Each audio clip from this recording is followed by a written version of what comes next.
Pag mayroong mga bagay na tinatanggal sa'yo, mga friends, relationships, opportunities, masakit yun, ha? Pero ang ibig sabihin lang nun, you have to let go. You had to let go of something. Because something better is coming. Kinailangan mong pagdaanan lahat ng masakit para mas maa-appreciate mo yung masarap na pagmamahal na dadating sa'yo. This is that song na palaging nagre-remind sa akin. Ang lahat ng bagay na nangyayari ay itinadhana. Kung para sa'yo,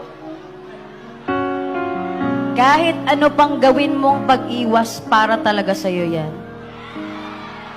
In the same way na, kahit ano pang pilit mo, kung hindi talaga para sa'yo, hindi talaga yan para sa'yo.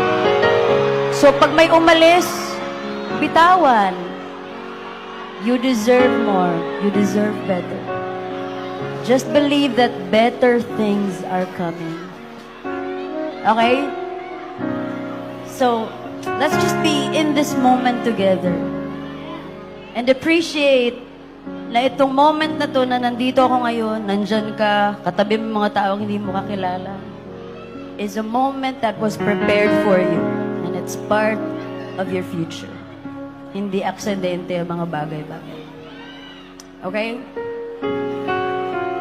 If you know this one, please sing this.